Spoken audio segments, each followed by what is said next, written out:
welcome to Glen Lethen, however you say it. Evening, afternoon, had to be you, didn't it? Mr. Farquhar. I think I got that right. I think Shrek. I'm not sure if that's where you got the name from, but yeah, now like a professional start and all that.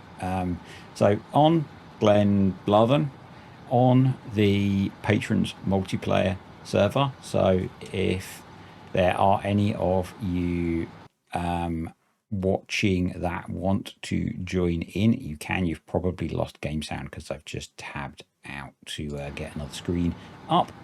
Afternoon Smock. It's definitely afternoon for you because it's afternoon for me, and you are even more in the future. So we should probably make a start. If you haven't watched the video that released 3 hours ago, this may look a little different to what you were expecting, maybe a little bit confusing. So in today's the Glen Place video, I started this potato harvesting contract on field 82. I've already harvested a bunch of it in that video, but I thought I would save the end for the stream. So we are 86% of the way through. I have delivered 325,000 litres of potatoes so far, and we've got about 50,000 litres to go. The 8410 is on its way back from the supermarket. In fact, you can just see it at the top of the screen there. Hopefully, if not, you'll see it appear in a bit. And yeah, I'm just going to finish up this harvest basically. It was a really nice sort of December job to do, and it was a way of earning about 25 grand, which I'm not going to grumble at because cash is useful when we are so in debt. So I have now, I think, moved the mortgage across. So we're currently £413,000 in debt with 59 payments left to make. So my hope is that as we go forwards, we can pay the mortgage off quicker. So in the background, I have already, because I'm expecting to be jumping quite quickly through the next few months, I have already played January and February, and the cows are being pretty productive on there. So we do have a decent amount of cash coming in the future. So might be able to make a couple of extra payments on the loan.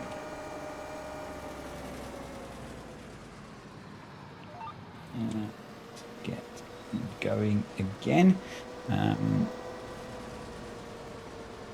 So yeah, you get to see the future a little bit, Mr. Farquhar. The plan is that afternoon, Bill. The plan is that I'm going to be streaming the there are words in here somewhere. The two series that I play normally on YouTube this week. So today is the Glen Place. Tomorrow is going to actually be Terra Life. I might be on the Terra Life beta map.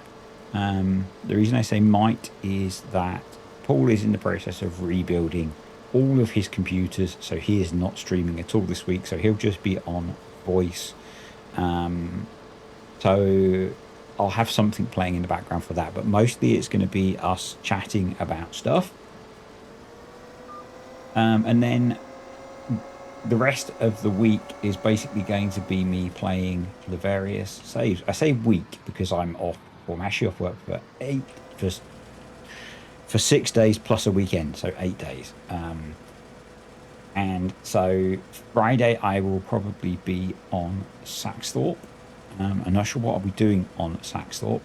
I might be silaging the cornfield because it's not ready to harvest. I might silage it. I've downloaded the the silage harvester that mounts on a 3-point. So I might use that to silage that field to save the crop. And then, yeah, basically I'm just going to alternate. So that's the plan. And then I'll upload these to YouTube as well. So I'm probably not going to upload the full stream. So I'm recording the stream on, yes, all the streams will be on Twitch, but it will be from Saxthorpe. The reason that they're all going to be on Twitch for the live bit is so that I can try and get Twitch affiliate this week. And I need to do 6 streams and 6 streams and I think 6 hours of streaming, so, to meet their requirements. So I already have you need 50 followers. You need to stream 7 times in 30 days for 8 hours, I think it is. And I've got a Terra live stream within the 30 days already. So the bits that I'm missing from the requirements are actually streaming for long enough. And I need people watching, and I've got people watching. So I think I'll be good as long as I stick to my plan. But I'm recording these as well as streaming them. The plan being that I can do I might, at the very least, I'm going to edit the sound because my voice is awful. Voicebywish.com. And I might edit bits out if it ends up being like a marathon session. I don't know how long I'll stream for, but I might edit them a little bit just to condense them down. And basically, because I'm going to be uploading a stream to YouTube, a stream replay to YouTube every day, that will probably be the video. The Patreon videos will still happen separately. I've actually just recorded tomorrow's one, which was good fun. A bit of Ballyspring. And yeah, I had planned to do a thank you for the sound check. I had planned to do a tutorial on, I think I mentioned it on the Saxthorpe video, maybe. I planned to do a tutorial on guidance steering. No, actually, I think I mentioned it in the video before this, so the episode before this of the Glen Place.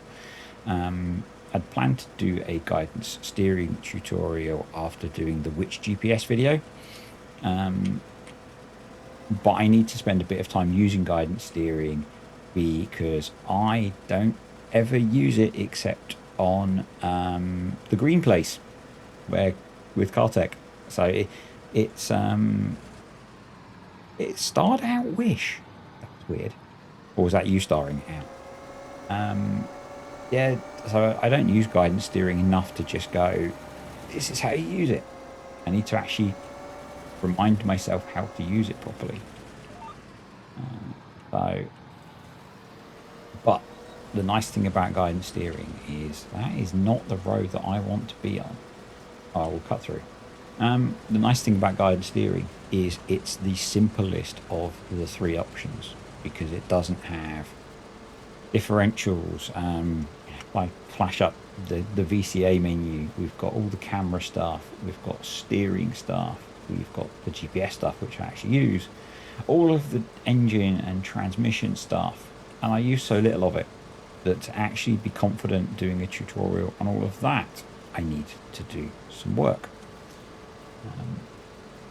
So probably what I'm going to do is when I'm not making videos this week, do that, and then I'll have them ready for next week, I think. They actually already have a VCA tutorial, but I think it just does the GPS. And I get the feeling that people might want more than just GPS, so...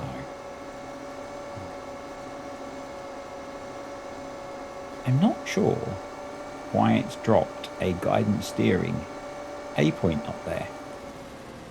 That's kind of random, speaking of guidance steering. So They do have guidance steering enabled on here, for the simple reason that it means I have to pay to enable GPS. And it's obvious whether the vehicle in use has had GPS paid for to use it. So because of the whole, if it was just me playing, I could rely on me remembering, but because of the whole multiplayer thing, can't really do that.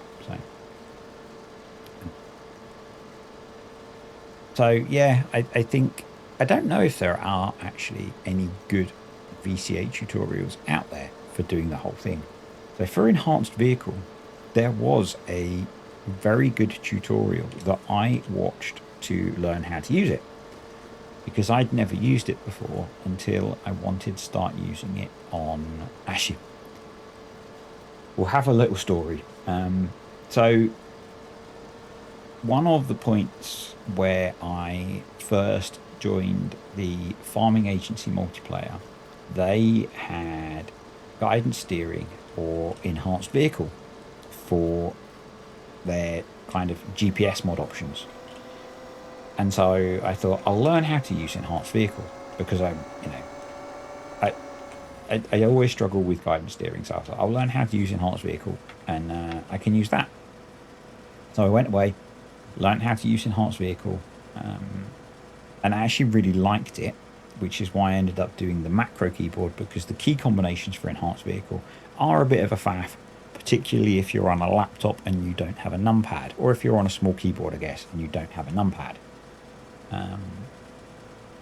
So that's why I did the macro keyboard, and because I liked it, I then added it to Saxthorpe, and I'm using it on there, and I do really like it. So I learned how to use it for farming agency multiplayer, and then they removed it from the server because they were having some issues with something and so they removed it and put VCA in, I think. So yeah, but in learning, I watched someone else's tutorial on enhanced vehicle, and it was really good. And so I always have this thing, and I'll come back to this in a second. And actually, I did speak about it on today's video, today's Glenn Larthen video, Glenn Leeson video. A good tutorial exists, and I generally make tutorials when tutorials don't exist. But I also know that different people learn differently, and so I do have a numpad on my laptop, but what I don't have are things like the home keys and all of those. Those are functions on the numpad, and I can never get them to work reliably. Afternoon Eagles. So I do have a numpad, but I don't have all of the other keys that you might use. So, it was more of a, if you don't have, then it's a bit of a pain. So the where I was wandering my ramble to was that some people do prefer tutorials from different people and in different styles. So the fact that a tutorial exists for enhanced vehicle doesn't mean that I won't do one. It might just take me a bit longer. And the fact that there isn't one for VCA means I probably need to go away and learn how to use it properly. And I might have to bug you, Eagles, because I know you do use it, because you managed to confuse us all by enabling some functions on it when we were on Maypole. Yeah, so all of the keys that are on a normal keyboard that are next to the numpad, so insert, home, page up, page down, and delete, are all on functions on the numpad keys. And on my old laptop, I could use them. On this one, I've never been able to get them to work reliably, and the important bit for me is working reliably. So the macro keyboard does a really good job of replacing those. So, for example, for the I'm going to try and get rid of, here we go, random A that was there. For example, I remap Howdy Pete. I remap the home key for the beacons to control numpad 7 so that I can put beacons on if I want. So yeah.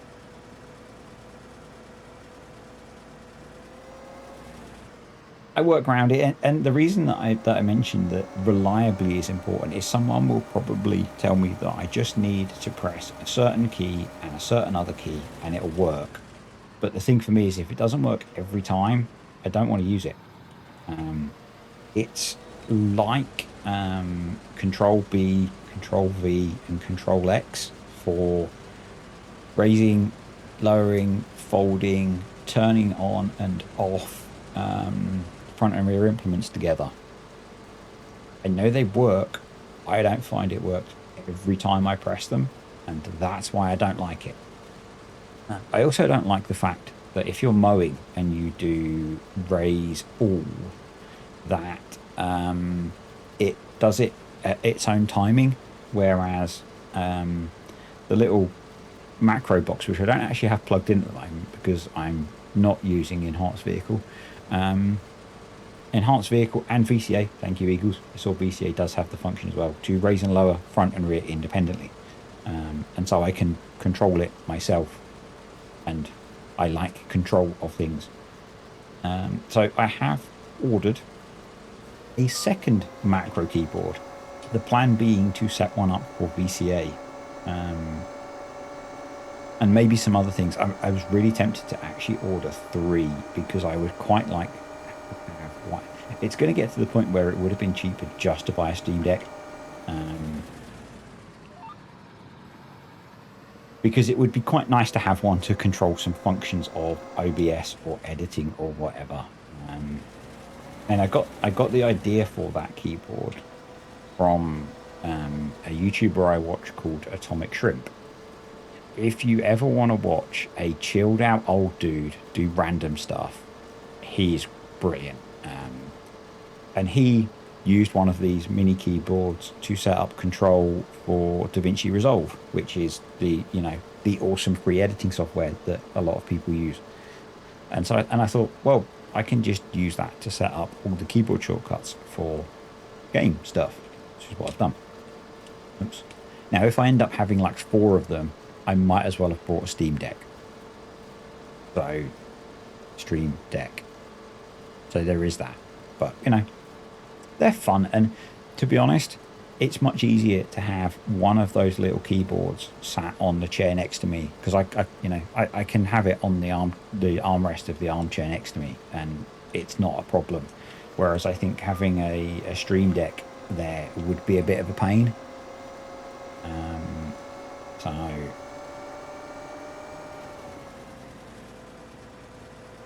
I probably wouldn't have them all plugged in at once. I would probably only have one plugged in at a time. In terms of cost, I think a Stream Deck is actually no, because I think a Stream Deck is about 150, something like that.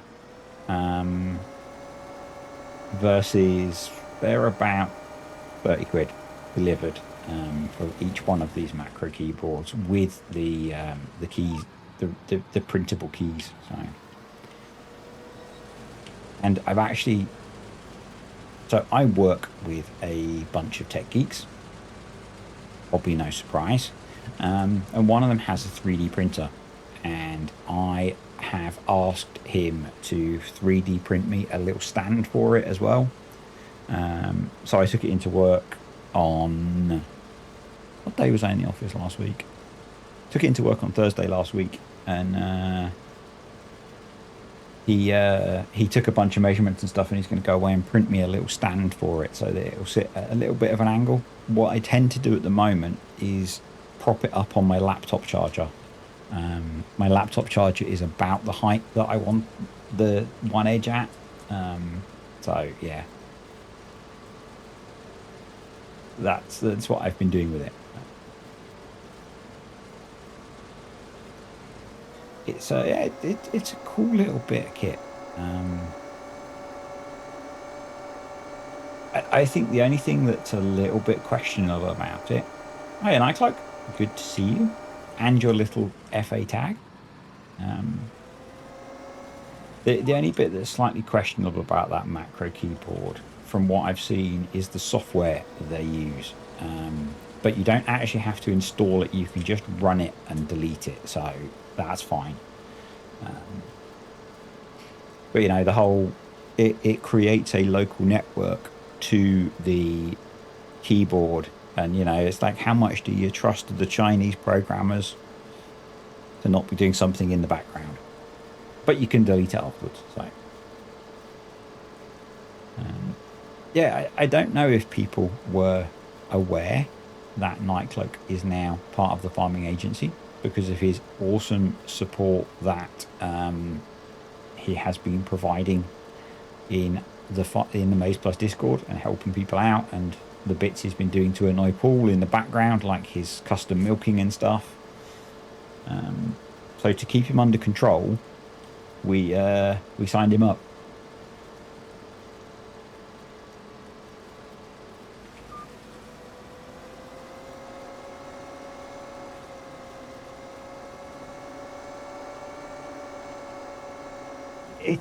It's a very similar story, sort of, to I think to what prompted Paul to reach out to me initially, because I was making a bunch of Maize Plus tutorials for FS19, particularly towards the end of Maize Plus's release cycle on there, and I think I might have made the odd mistake, and so he kind of reached out to me to say, you got this bit wrong, and then in future, whenever I made one, I would run it past Paul first, so that it wouldn't have mistakes in. And a friendship grew from that as well, which is kind of cool.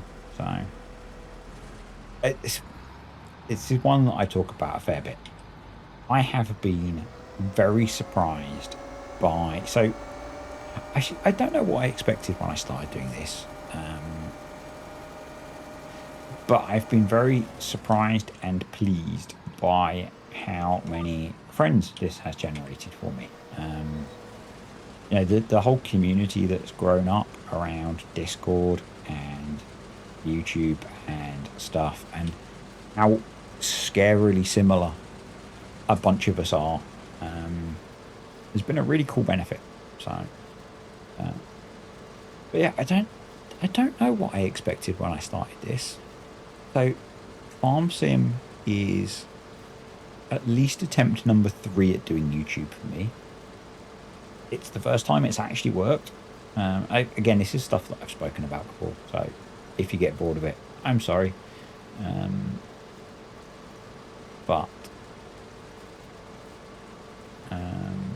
Yeah, so I started... I remember watching other people play Battle Pirates, the game that started my YouTube channel, and I actually am playing it again at the moment. I'm playing that game now probably for something like 12 years on it. And I remember watching them and seeing people send them ridiculous amounts of money on Twitch. Yes, I'm on Twitch now. Ignore that bit. And thinking, people are getting paid. So Battle Pirates is a game that's potentially full of microtransactions. You buy time.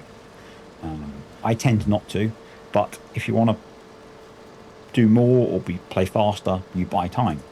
And basically, I was watching these people. It's like, other people are paying for them to play this game.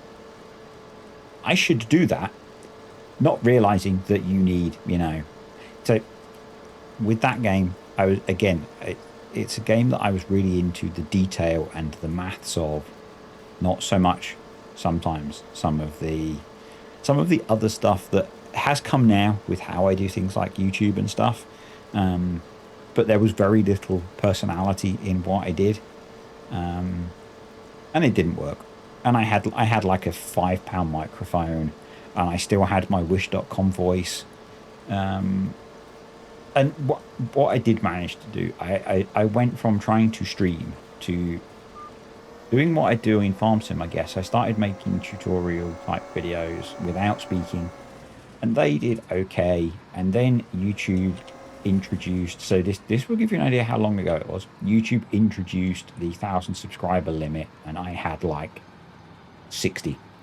The videos that I was making were getting a lot of views because I was sharing them on Facebook community pages and people were watching them.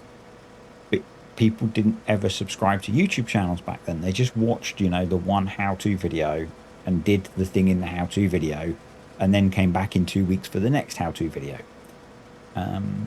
So the videos were getting watched, but I wasn't, and that didn't stop me making them. I was still making videos after I lost making money from it. But I then got bored of the game and stopped playing it.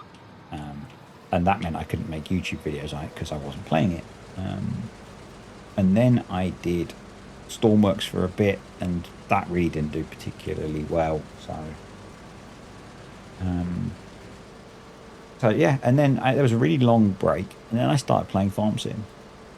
And then I thought, maybe I could make some videos on Farm Sim again. Or make some videos again, make them on Farm Sim. And it has, by far, I agree, Smock, been my best attempt. I actually have people watching and community and stuff. Going back to your comment, Nightcloak, about the odd individuals. Yeah, there are definitely. Though Saxthorpe released 2 days ago and has since been pulled from console because that was my phone ringing. There is an issue with some sort of mod conflict on console, and it's a mod conflict for actually a couple of maps. I think another map has been pulled as well for the same reason. But the community reaction to it has really disappointed me. And how people have, you know, kind of, it's a small number of people, and that's why I focused in on your comment about mostly pleasant community. I really focused in on having a go at Farm Sim Briscoe about the fact that I think it's mostly older gen consoles now, it appears, their ancient Xbox can't play this map, and it's someone else's fault that they have mod conflicts.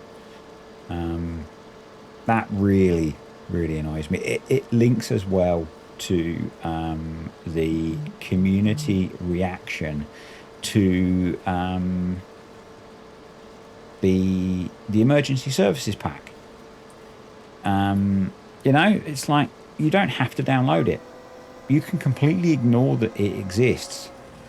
And yeah, it doesn't cost you anything to ignore it. It doesn't cost you anything if you want to use it. So why people are so upset that this thing exists, just again. So the only bit that I don't know if they don't understand that modders make whatever the hell they want, you know? It's not Giants telling them what to make.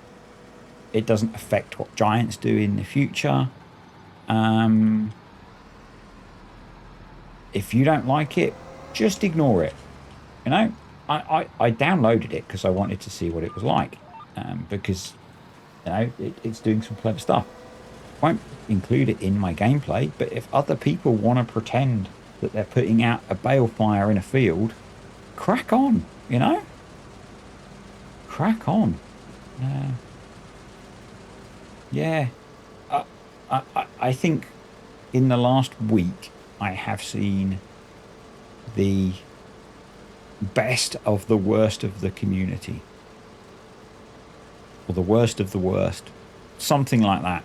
I've seen more of the bad stuff than the good stuff.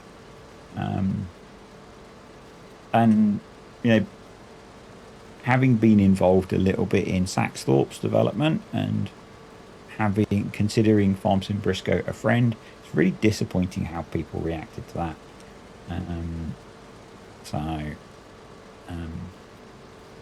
Thank you for the compliment, Mr. Farquhar. I appreciate it. I have slowly got more comfortable with the whole chatting thing. You will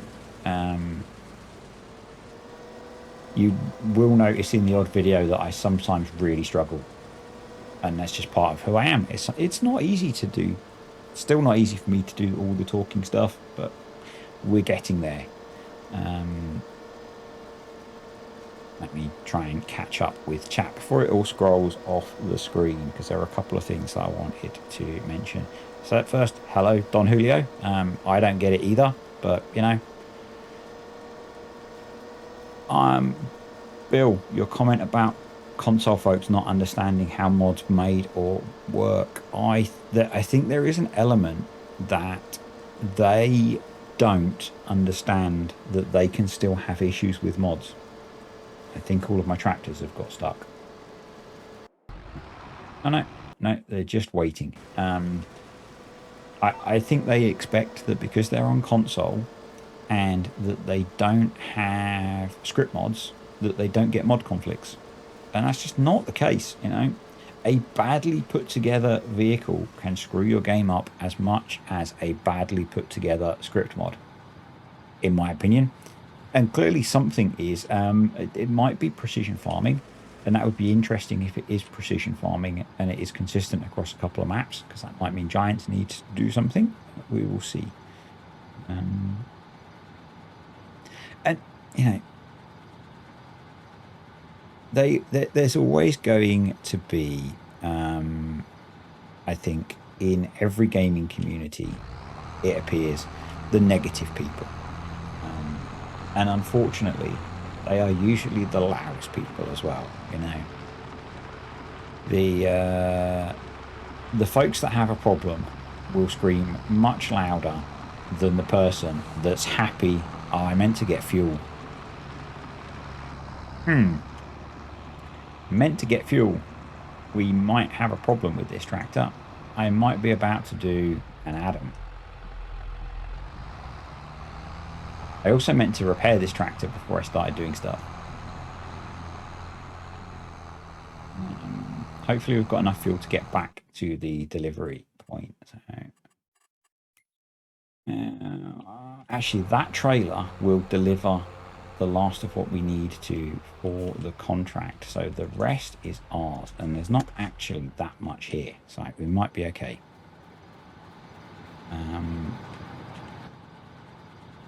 And I've lost my train of thought, as quite often happens.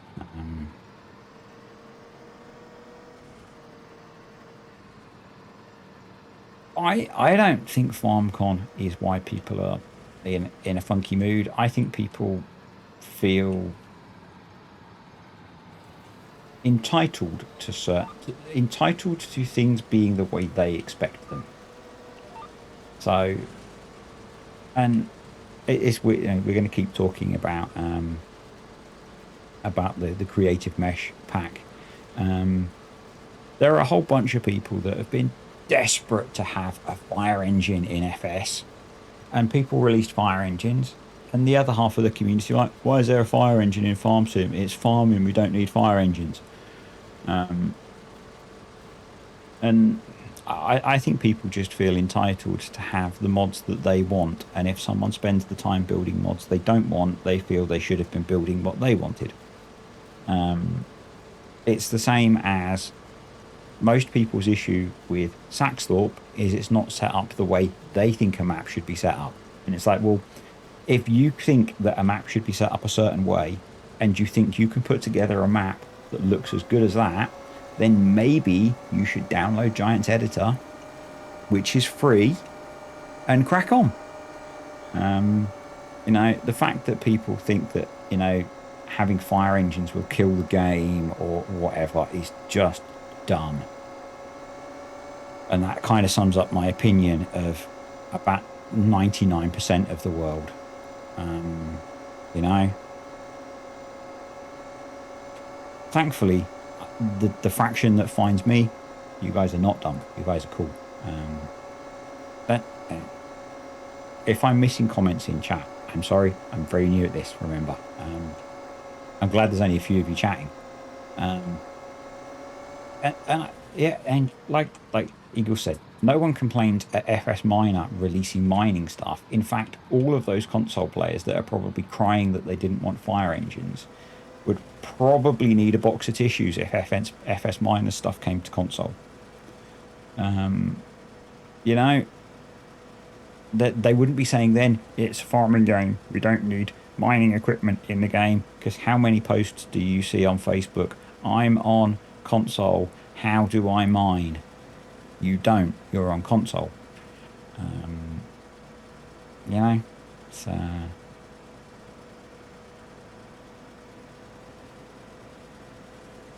I'm pretty sure you're right, Smock. None of them would say it to people's faces. You know, the bravery of being behind a keyboard. I'm sure I've been guilty of it in the past. You know, the fact that I know I will never see someone in real life, I might be a little bit braver than if I would. But, yeah. Oh well.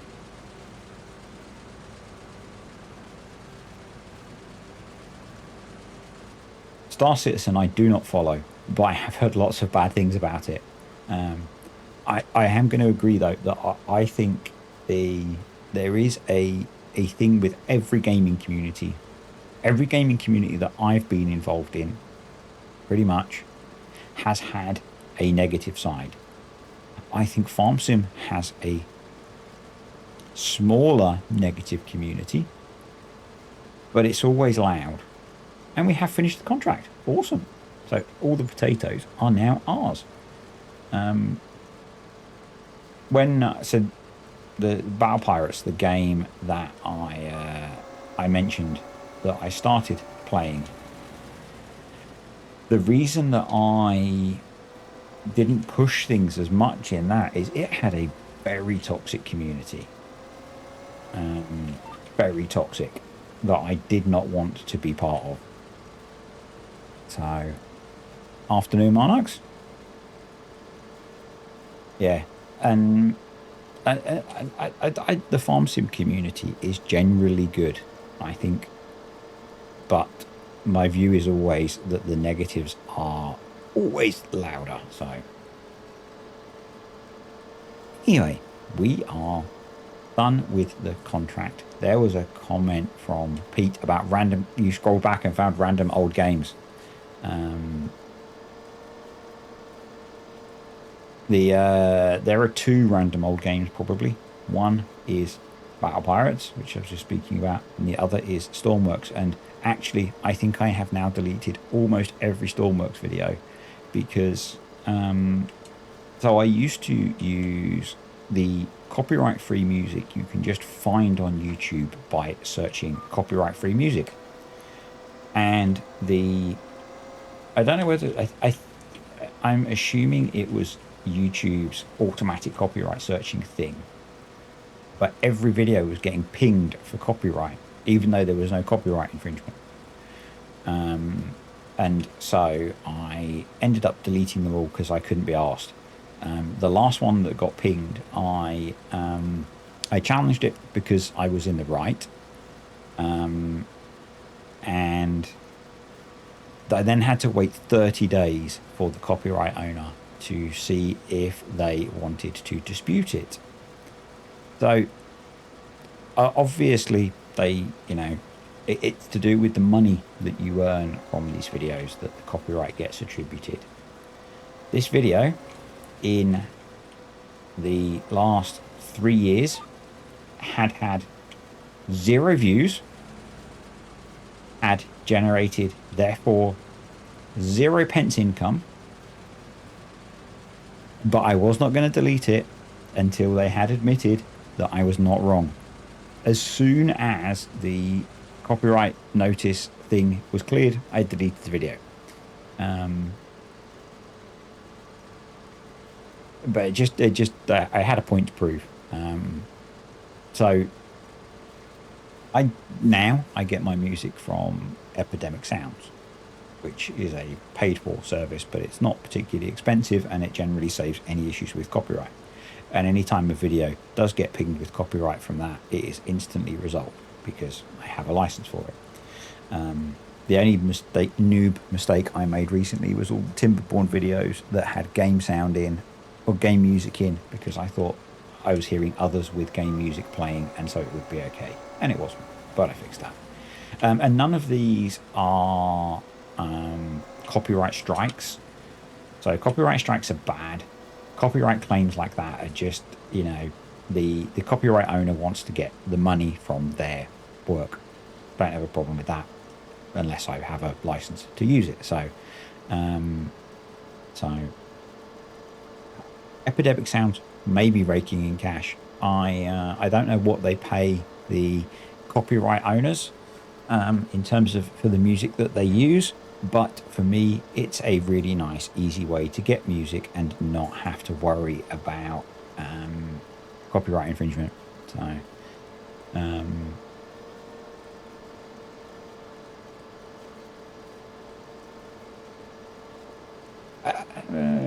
yeah, I've Mr. Farquhar. I really struggle with your name.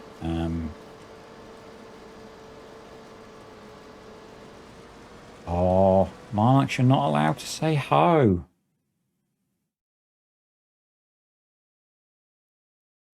You bad person, you. It's fine. It's fine. It's the auto mod thing. Don't worry.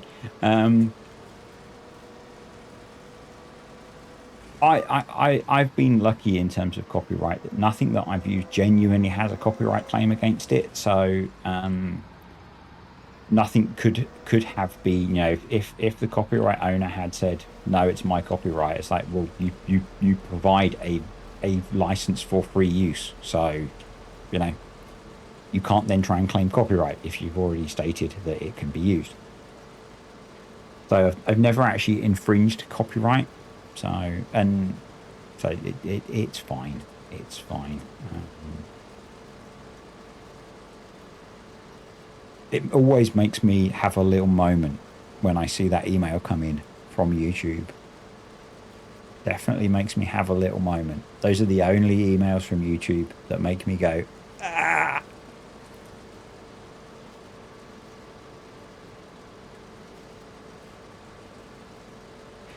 It might be a made-up word, but I'm sure you have a way that you like it said. So it's it just happens. There are some words which you guys will obviously know. I sometimes struggle with, and sometimes struggle with remembering them. So the Green Place, because remembering Green Lands and Green Valley, I always found really tricky in the moment of talking, sort of semi-live or whatever. And Glenlathen, I struggle with. Oh, we are full, because the first few times that I saw it and said it, I thought Glenlethan. So that's why I struggle with that one still, because it's stuck in my head. And so Mr. Farquhar or Mr. Farouk or Farouk or whatever I used to call you will always be one that I struggle with now. And yes, you always do have a you try and help me, Smock, with correcting my pronunciations. And some like someone's name, I want to pronounce properly. I think, pronouncing someone's name properly is kind of respectful. I like to try and pronounce brands properly, because I think that's important. And like map names, particularly if they are not necessarily English. So maybe if they're Scottish, for example. Don Julio, for some reason, I know.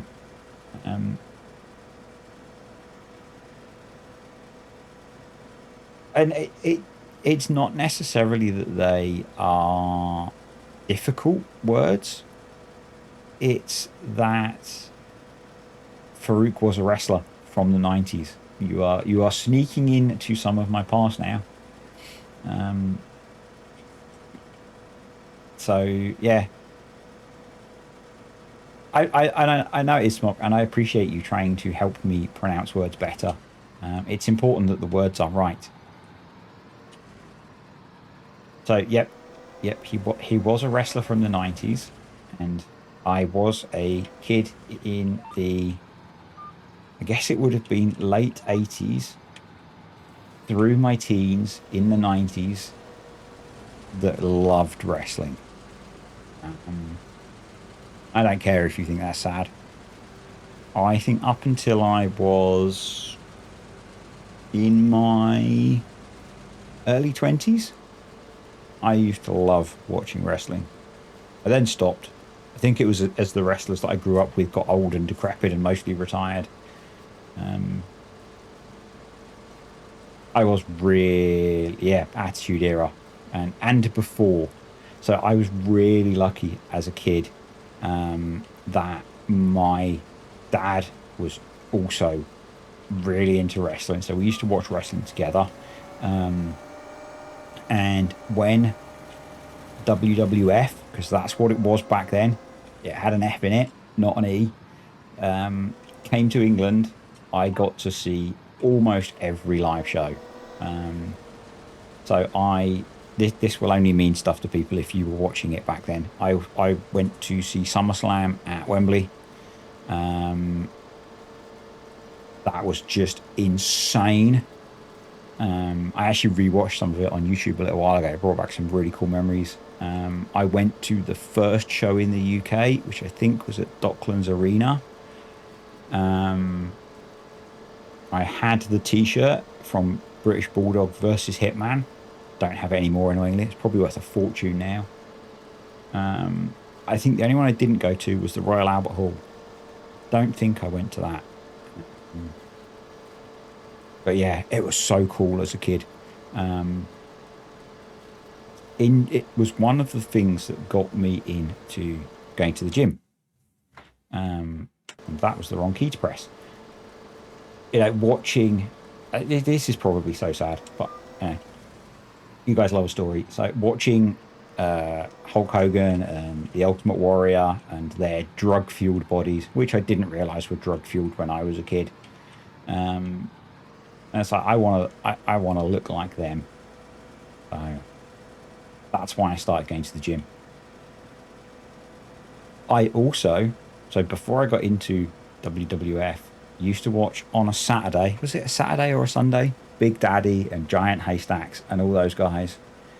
And I saw that live in Blackpool, I think, when I went on holiday with my parents. I did not end up looking like them.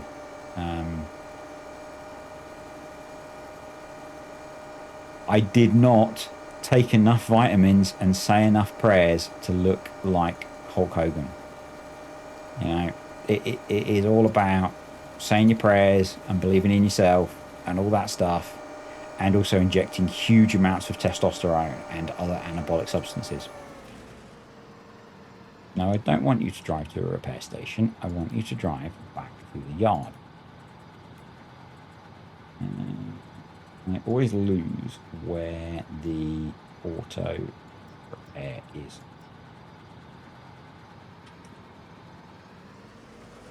They are vitamins, not vitamins. The Hulkster took vitamins.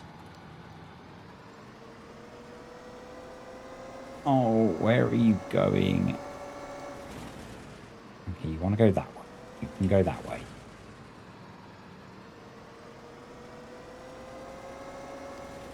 So it did get me into bodybuilding as a late teen. I still never ended up looking like it. I very loosely, in very loose terms, into bodybuilding, and I did then learn about all of the vitamins and the saying their prayers that they did. I don't have follow me on here. Okay, it's on multiplayer, and follow me doesn't work on multiplayer. So we need to set this one to go back to the main yard.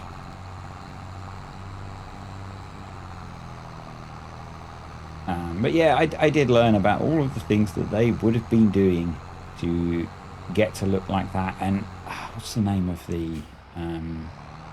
if you're interested in stuff like that, I can't remember the name of the documentary. There's a really good documentary by a guy called, it's not Mark Bell, it's the other Bell brother, and he goes into so there's two really good ones. Might be Beyond the Mat, I'm not sure. I'm gonna have to look because it'll bug me if I don't. He's got two really good documentaries, and I'm sure it's not Mark Bell, it's the other Bell brother. No, Mark Bell is the one that's got the Bell. Don't crash tractor. Don't crash tractor.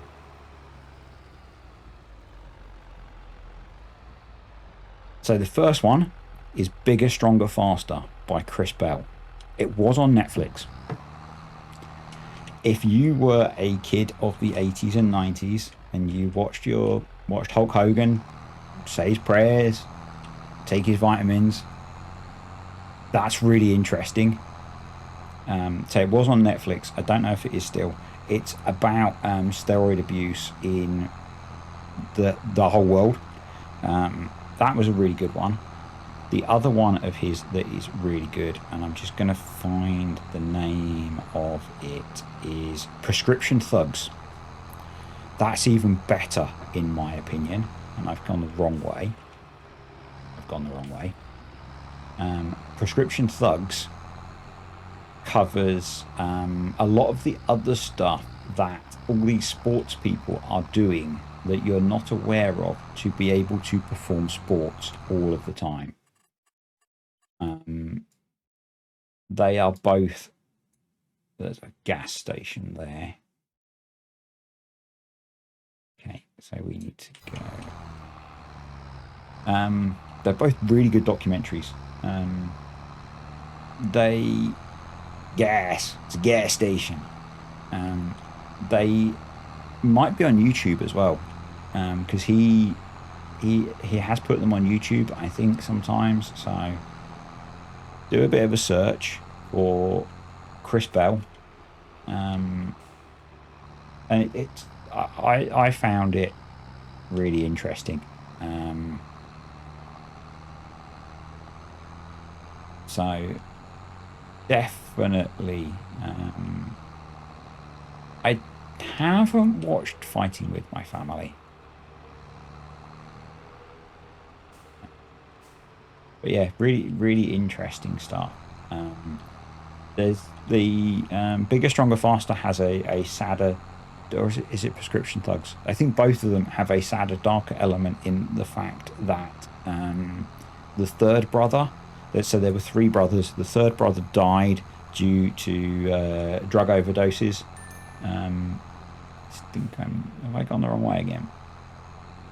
I'm not concentrating on driving, I'm talking at the same time. He died of drug overdoses, trying to be a superstar. So yeah, interesting stuff. And you've had a bit of an insight into some other stuff about me. So I was watching, staying on the wrestling vein, because it's kind of been, I was doing a bit of a YouTube meander yesterday, and I ended up watching the now WWE documentary about the Undertaker Mankind Hell in a Cell match, and if you're a fan of wrestling, you know what that match is. And watching those two legends reminisce about this spectacular was so cool.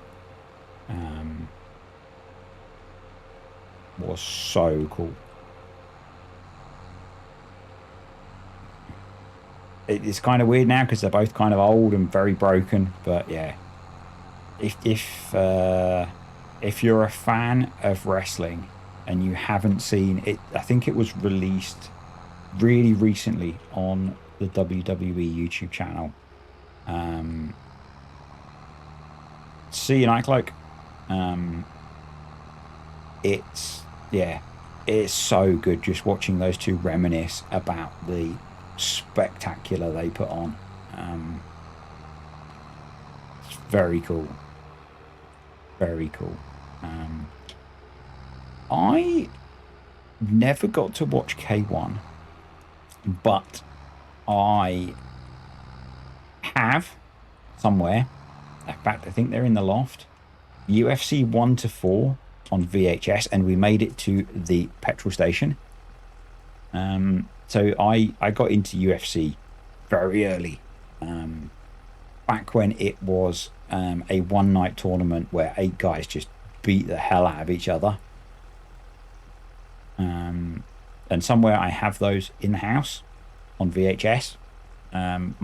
They were Christmas presents that I got my family to buy me. They cost an utter fortune to import from the US. And they were epic. They were epic. And for a long time, I used to watch pretty much every UFC event that was on, probably until maybe 15 years ago or so, 10 years ago. So I was a big fan of the George St. Pierre era of UFC.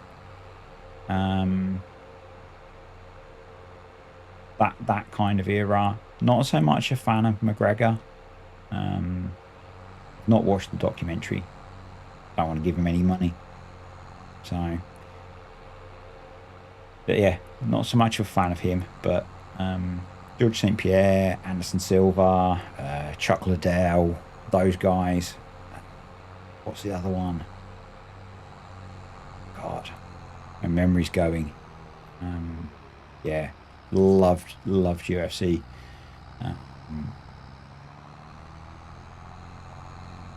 It's yeah, always been a fan of it. Kind of stopped watching it a bit. Forrest Griffin, yeah, not him though. Heavyweight champion. I think he was also light heavyweight champion. American dude, wrestler. I cannot remember his name. Randy Couture. Randy Couture. I was a beast.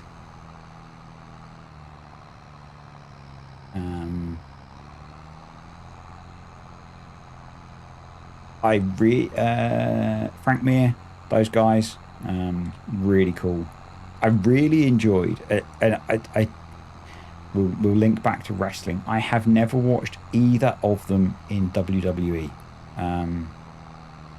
Roddy Piper was a very good wrestler. Different wrestling.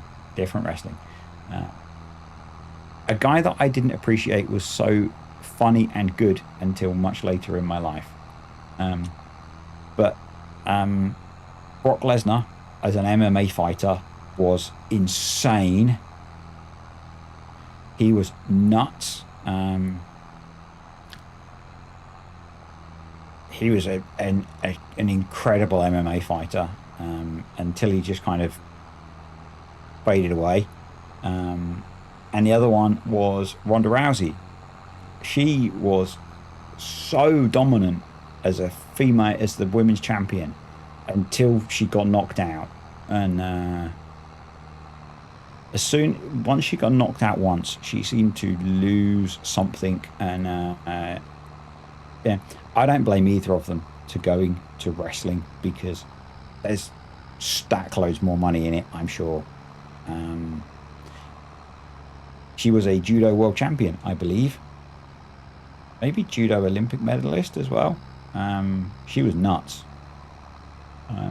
I don't blame them for going to wrestling. It's yeah, Vince McMahon is going to pay you a lot more than Dana White, pretty sure. So, I did not train or compete in MMA, but I used to train jiu-jitsu for can't remember how many years I did that. Got to purple belt in jiu-jitsu, I think it was.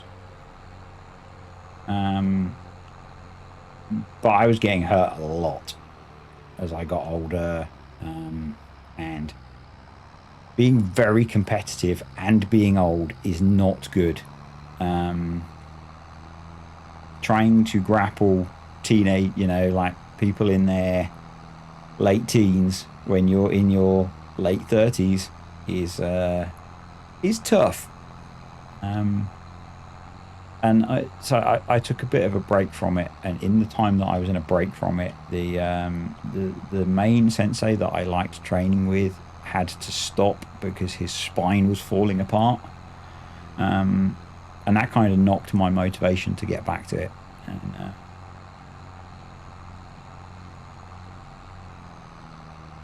it's yeah, I loved it. I had, and I think it's something I will not achieve now. And it's one of those things that as a kid, it's like, as a kid, I always thought it would be cool to have a black belt in something.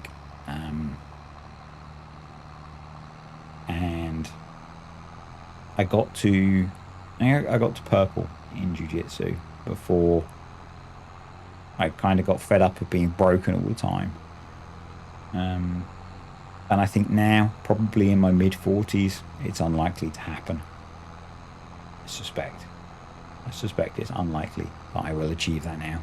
Who knows? Maybe I'll go back to it in the future.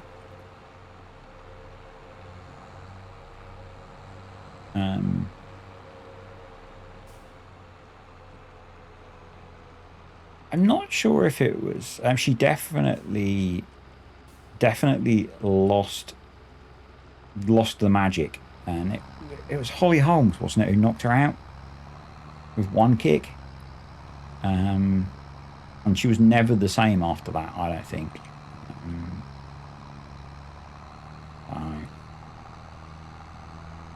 Falling apart is not quite the right word, but he was basically told if he kept training, he would end up in a wheelchair. And at that point, he was in his late 40s with 2 kids and a job. So, you have to pick your priority, and he picked the priority that meant he would be able to work and feed his family and stuff. I remember one year I was working in the States when Ronda Rousey was fighting in Vegas, and I was a few hours from Vegas, and I was massively tempted to buy a ticket and go watch it. And I think a few of the people that I was away with a large group of people, and I think a few of them did go and see it. And I decided not to, because tickets were like $150 or something ridiculous for the cheapest ticket. And so I didn't go. And I woke up in the morning, and I think it was like a 30-second fight. I have it installed. I don't think I have it activated yet, Pete. Yeah, I think it was like a 30-second fight. It was like hip toss, armbar, done. And so I was kind of glad I didn't spend my $150 and like 5 hours in the car. It's, yeah.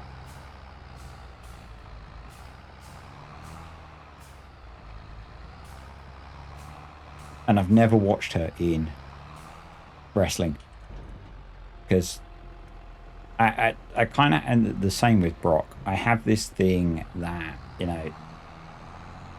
I watch them as awesome real fighters, and I don't want to see them perform. Again, as we've just been speaking about, I used to love wrestling. I love used to love the not now. I can't watch it now. I don't like the current product they produce.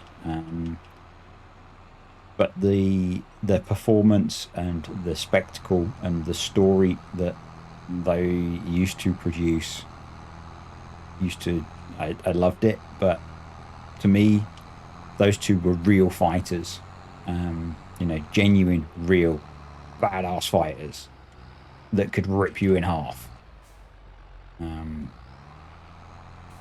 And I didn't want to spoil that. So I've never watched them in that different sport. Which is kind of weird when, you know, if you told me that The Undertaker or Triple H or Steve Austin were going to be on TV, I would tune in again. Now, admittedly, those guys are all broken as hell. And can't do that anymore. But yeah. Those were fun times. Those were fun times. Okay, who saw how many potatoes we got? Because I meant to pay attention and I did. Actually, I can tell. We got 27,500 litres of potatoes. And we can even cover them up to keep them safe from the snow because Maize Plus. And we got £24,000 plus the bit that we made from selling them. So I still occasionally rewatch some of their epic matches on YouTube. So the Hell in the Cell one, I would probably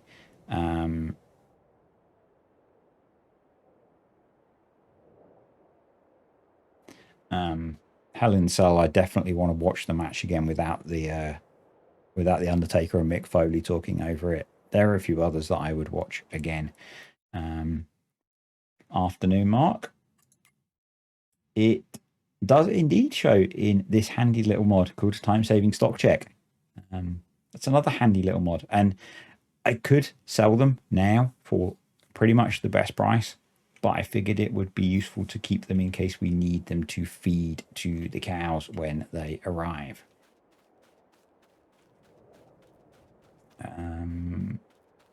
I think I am going to wrap things up about here. So I'm not planning to do any more farming in December, I don't think. There's just the one ploughing contract. It has to, because it's still using the bunker script, it has to show it as fermented to be able to uncover it in base game, but it's set so that it instantly ferments. Those are not fermented yet, but we do need to move these out of the field. That might be the job I do next time I stream on here. But it will probably be at least January, if not February, when we reappear, because so there's one ploughing contract. It has been snowing for quite a while. It is due to snow for most of the rest of the day and be sub-zero temperatures. So going by FS19 seasons rules, we probably won't be ploughing until the weather warms up. So yeah, it will probably be Saturday when I stream on here next. As Smock said, Friday will be Saxthorpe, which will either be actually, I'm going to ask you guys, because there are people here.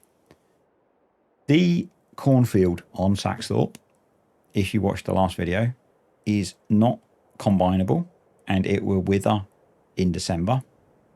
I can either plough it in and we can skip ahead to February and field prep, or I can silage it.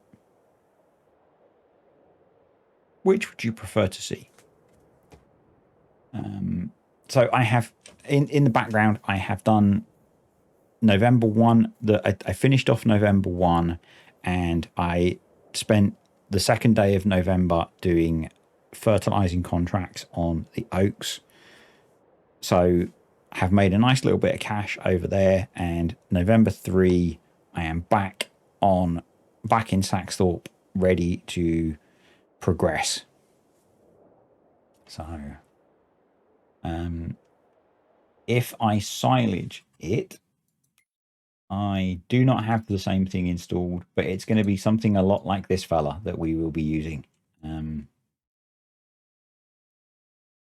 But with a 2.5 meter head, I think. So it's going to be a slow one. I might not get it all done, but we will have a go. It depends how long I end up streaming on Friday, I guess. I don't know what time I'll do it on Friday. I might do an evening stream. So the reason that I wanted to do this stream earlier is that I know I'm going to fade very quickly this evening because I didn't get much sleep. And I also have a chicken that I want to go and barbecue. So I thought I'll do the stream now. Actually, I want to go for a run as well before I do that. So yeah, I have some stuff I want to do this evening. I also have an Amazon delivery arriving, which means I might not get to go for a run. So, and I will talk about the Amazon delivery either in the next stream or the next video. Or if you're on Patreon, you can see it on there because I talk about it on that. Because I recorded the next Barley Spring episode before I did this. So, and actually, because this is going to be a YouTube video, I'm going to say thank you to the patrons and the YouTube channel members. You guys are awesome. Because sometimes I forget to do that, and I feel bad when I forget. So, yeah, thank you for those of you that joined and enjoyed the stream. It will be on. It looks like I'm silaging it. So, this will be on YouTube tomorrow in some form or other. I'm probably going to upload the whole thing. I might just mess around with the sound a little bit. So, yeah. And tomorrow I will be streaming with Paul at 7 p.m. UK time, probably. I think we will be on the map that they have the Terra Life beta on, Oster something. It's one of those words that's really long and hard to say. Someone can tell me how to say it. So yeah, and then Friday will be Saxthorpe. Saturday we'll be back here. I might just push through to February to get some better weather, and do the bales then. And yeah, I will.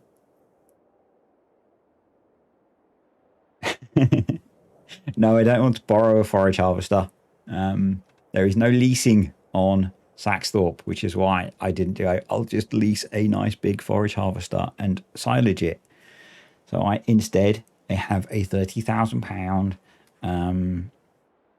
3-point mounted one that I will be using. So it's I have rules, and I didn't bend them for the potato field in the end, so I'm not bending them for this. It's why the options are slow forage harvest or plough in. And it was only, I think today I was browsing ModHub looking at silage harvesting options because I didn't want to use, so I always use the New Holland, the old New Holland one, because that's really cheap. But I've used that a lot. There's the old class one that we used on Maypole. I got that installed. That's combine harvesters, your Egypt. We cannot afford 100 grand. And we're on the wrong save.